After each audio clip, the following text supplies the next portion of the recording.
But I genuinely, I had to switch it off, and I was thinking, oh my God, I thought we were friends.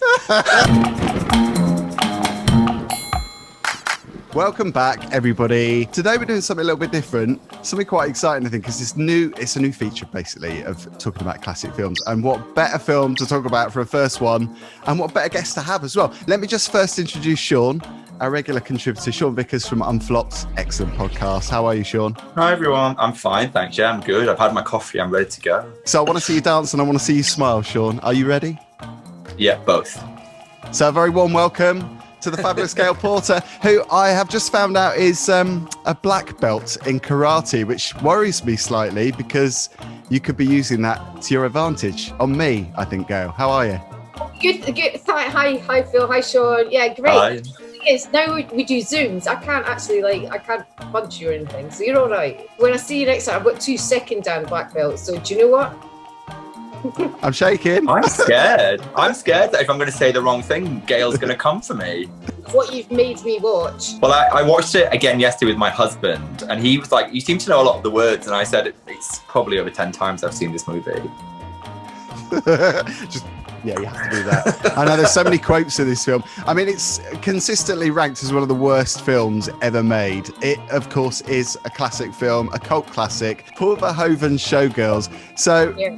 I think we have to go to Gail. You texted me saying that you had to have a little break. I thought we were friends. And then you said, would you watch this film? And I remember reading about it years ago.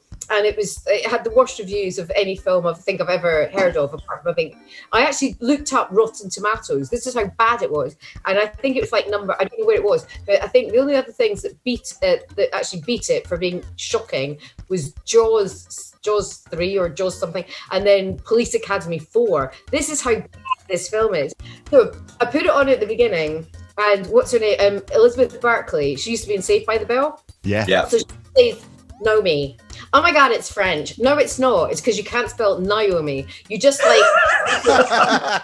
you know, like when you watch Grease 2, you know that it's terrible, but it's kind of funny. Whereas Showgirls, you think somebody actually made this thinking it was going to be a good film. That's what kind of messed with my head, because I thought someone thought this was good. Whereas Grease 2, they're like, don't care, got a budget, do whatever.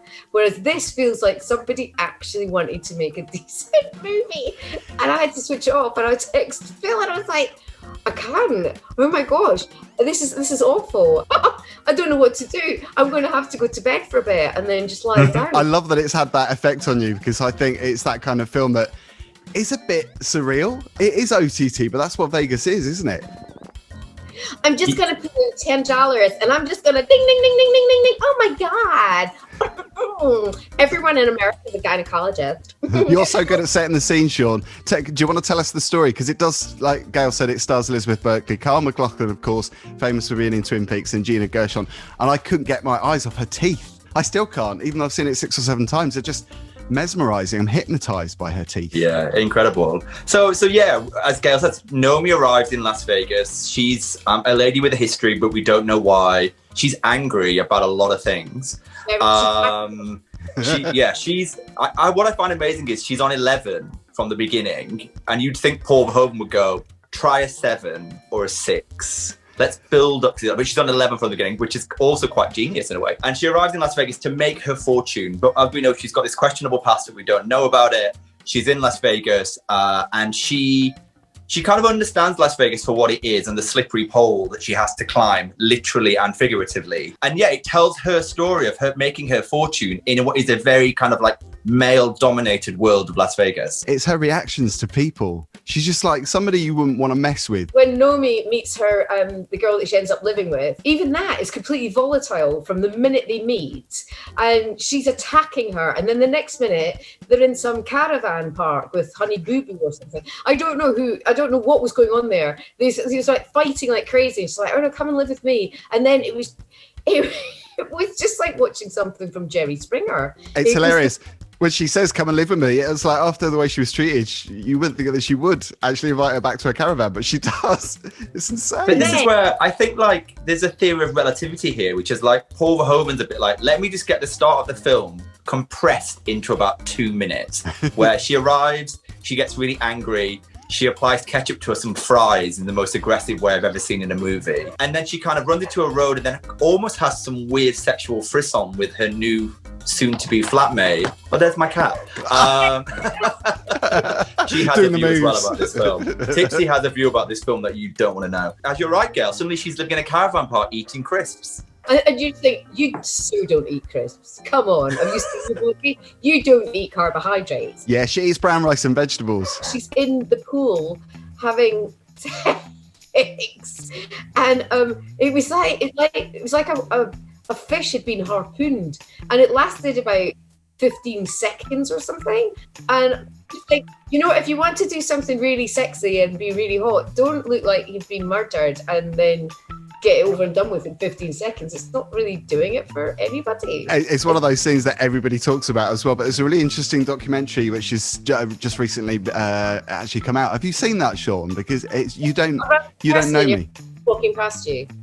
Someone just walked in. You're not getting robbed or anything, no? Oh, no, it's fine. It's Jeremy. He's sorting out the dog because the dog's barking. Jeremy, get out of the shop. I thought we stepped into an episode of Most Haunted. I saw the shadow and I was like, oh, wow. I haven't seen You Don't Know Me, but I would love to see it. I find, you know what, I appreciate that this film is, I think it's intentionally camp. Apparently, Verhoeven and Joe Eszterhas, who wrote it, apparently went through this line by line. To me, nothing is left to chance in this movie. It pretends to be something else, but actually, these are the two people that worked on Basic Instinct, and they came off the back of Basic Instinct. Joe Eszterhas then wrote Slither, and then came into this movie. There's something going on here, and I'm often, every time I watch it, I think, you just coming off these massive blockbusters, and this was not a cheap movie. There's an intent to what Verhoeven's trying to do, and that's where I think it's quite a tricky movie. There's something that they mentioned in the documentary on the back of that, and what Gail was saying about that sex scene in the pool, because it's not really a sex scene, it's more kind of a reflection on what happens when she's lap dancing for MacLachlan originally, and it's a very similar movement as well. There's nothing sexual about it really. I mean, I can't imagine anyone being turned on by that scene because it's just ridiculous. I'm not going to watch it in front of my daughter, and you said, oh yeah, there's sex in it. I was like, no, she's 18. It's just basically acting. I don't want her to witness the bad acting. A bit of sex stuff. She's not cool with that. But I was like, I cannot justify letting my daughter watch this. In that sex scene, this is going to sound like the ultimate gay man comment, but I'm actually obsessed with the green palm trees. Oh yes, the neon palm trees. I'm slightly drawn towards it, and then I'm always like, oh, here's Nomi, like in a whirlpool sex scene, like she's like a washing machine in the pool. And I'm like, those palm trees are lovely, aren't they? If I had a big house in Palm Springs, I'd have these green neon palm trees too. I was doing the whole DIY, oh, if that was my house, I'd move that maybe. Yeah, I was not interested in her fucking her. I was just like, and I was like, oh, I remember when I was in LA years ago. Now that would be nice, actually. And I was just thinking, oh my God, I'm so old. I don't care that she's flapping. I love how Paul Verhoeven is totally owning the naffness of this, and what, you know, many people regard as being naff as well, because he collected, I think it was 7 Razzies at the Razzie Awards. I think he was actually nominated for 13, which was a bit of a record back then. But he actually, you know, collected these awards in person and had a really good humor about it. I don't think many directors would do that. Maybe that was the intention though. Maybe it was the intention to really provoke people, because it's obviously got people's backs up. Did they make any money or no? I think it was $45 million to make, and I think they made just under that. So it lost money originally, but obviously because it became a cult classic, I think they actually made money off the DVD sales. What would you, me and Sean would do that in my flat for about 100 quid, or even a tenner? Yeah, can we say it's beautifully shot? Exactly. Just get like the Phil, you're completely right. You made 100 million on home video. Yeah. It broke even on box office and was deemed a flop. And then actually from home video, it's one of the studio's biggest hits. And continues to be this bonkers cult classic for them. Which is nuts, I love that. really. I love the fact that people are still talking about it. And it also became more famous after it was released, even though it got that kind of bad press, the negative press.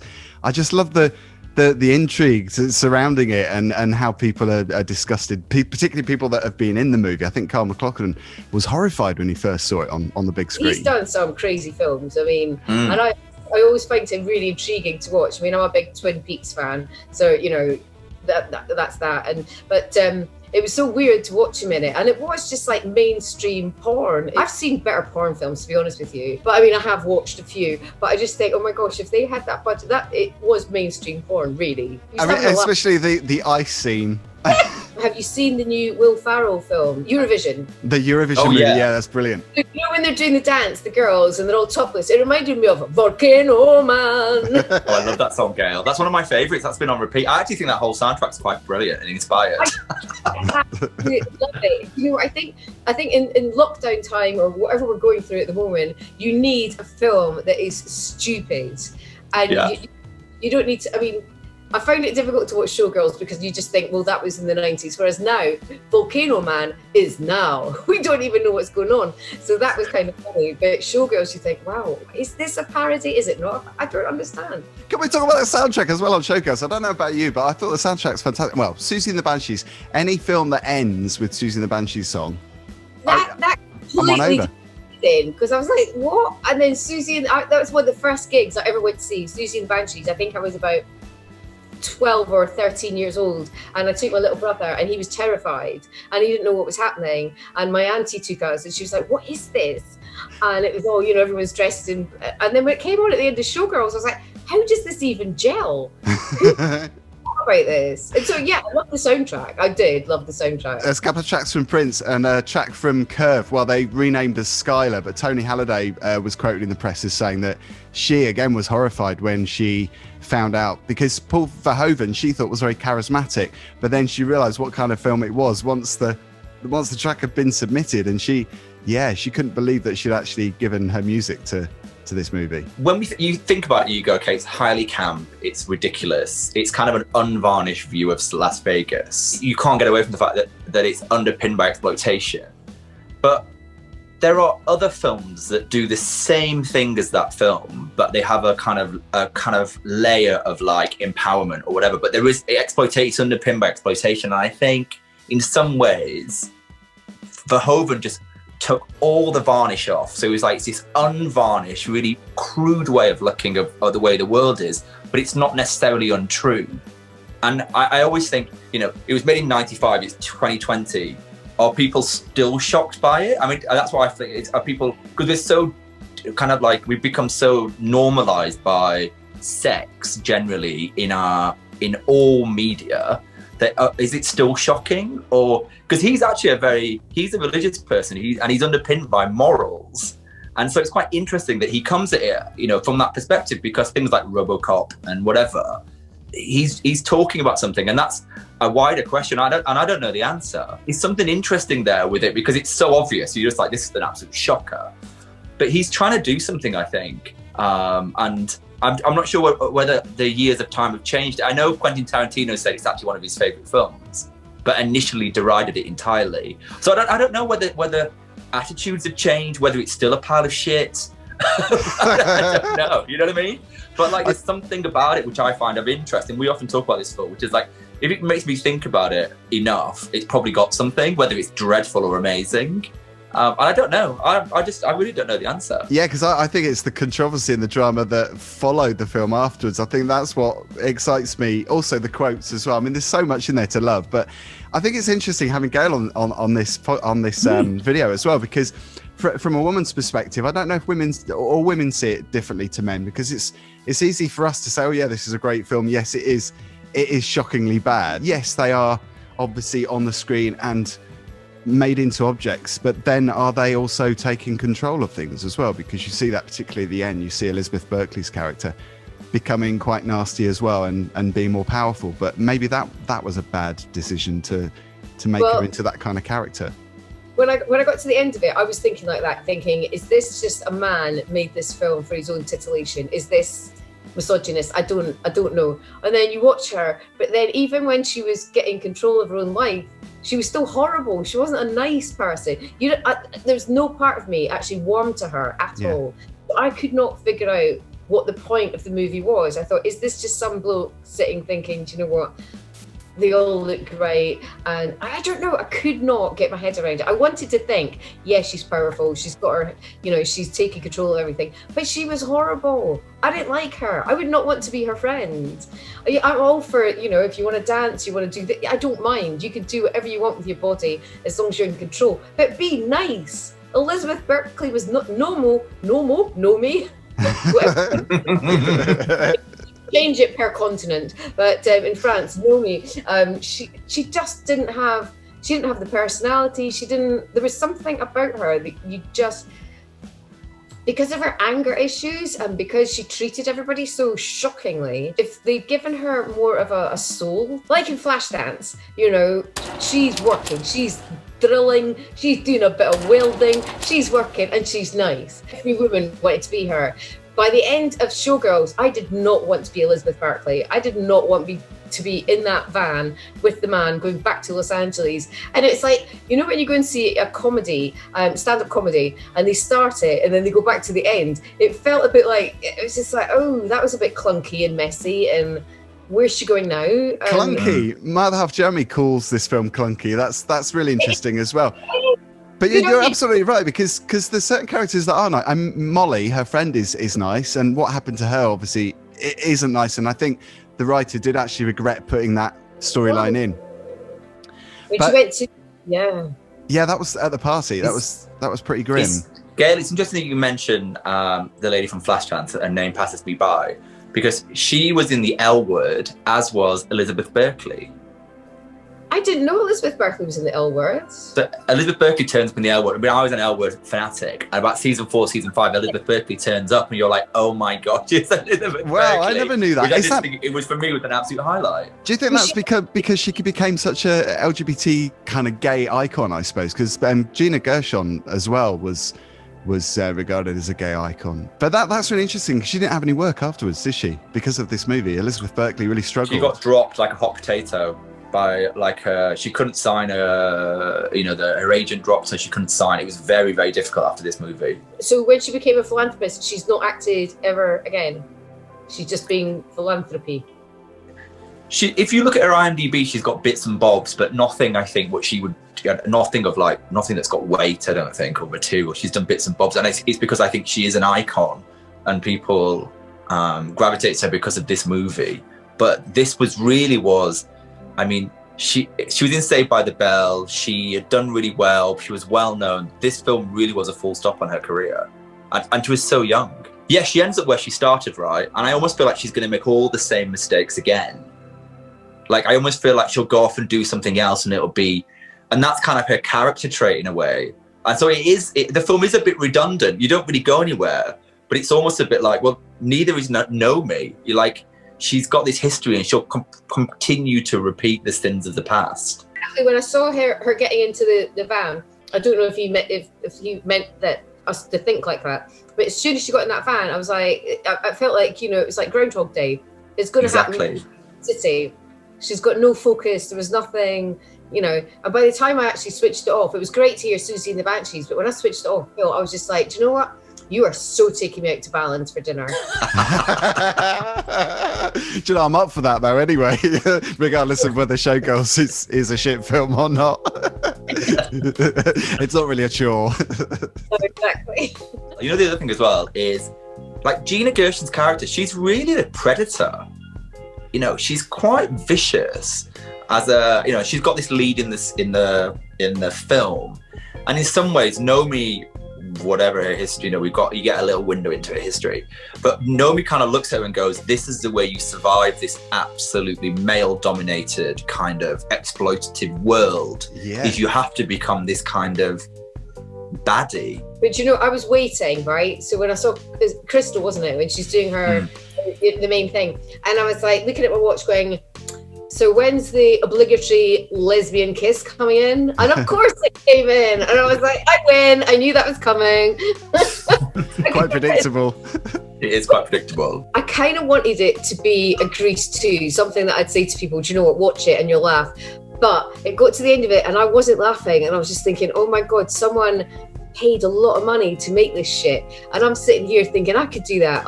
In fact, do you want me to just take my top off right now? I'm joking.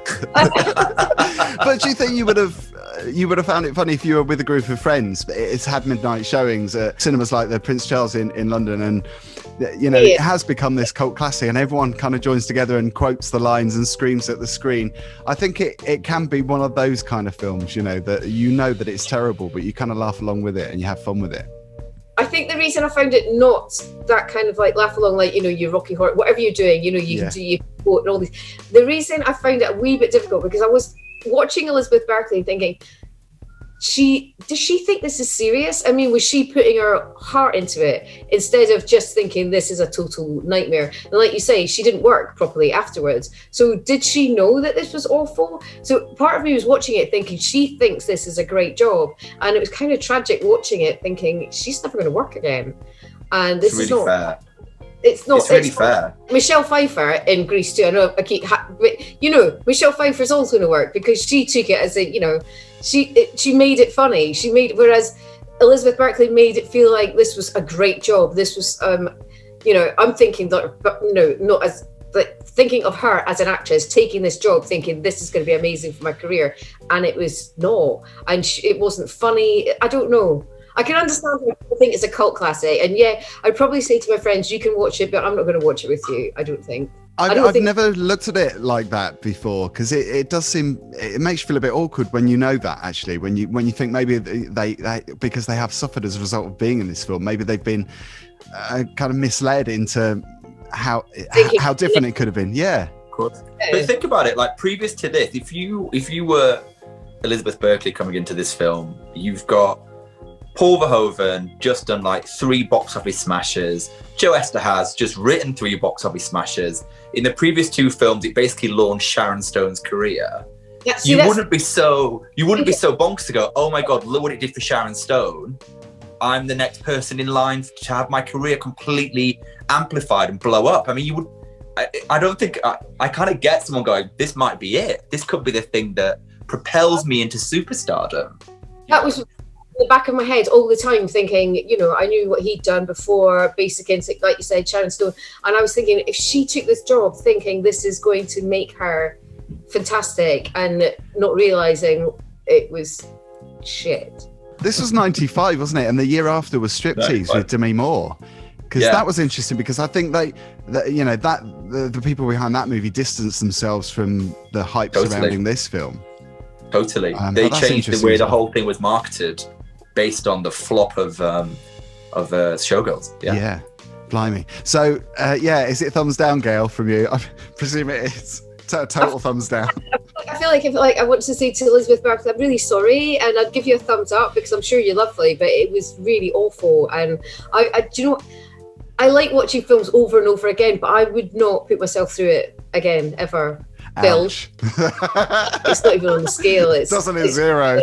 It's a no from me. It's a no from me. But I know that this film is complete Marmite, right? That's the best. It's either one, you either love it or hate it. I think it's a misunderstood gem.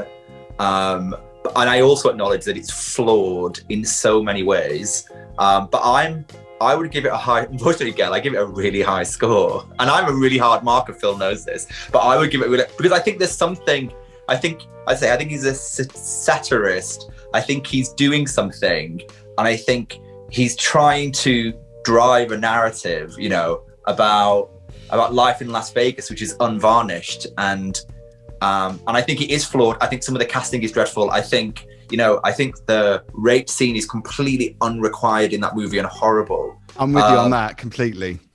That was so shocking. I knew I had to watch it, but I had to pause it and just think, I know exactly what's happening. And it was everything about it was just, it was just so, you knew exactly, and it just, stereotypical. Everything was just made me feel physically unwell. And you just think, oh my gosh, anyway. Yeah, I'm with you, Sean, on that one completely. I just wonder whether that was in there because they wanted to depict kind of the nasty side of men, because there are a lot of nasty men in this film. Yeah, I just wonder whether that was the intention, whether he was trying to paint this picture of powerful women, even though they were flawed at times. So in my mind, I'm going to do, when they're having that terrible sex scene, I am going to do, me and Sean are going to redecorate the whole pool. I can't wait, Gail. That's going to be amazing. Get me in. Actually, I'm like the new Lawrence Llewellyn-Bowen. I'll paint those green palm trees. Get me in. That is so going viral.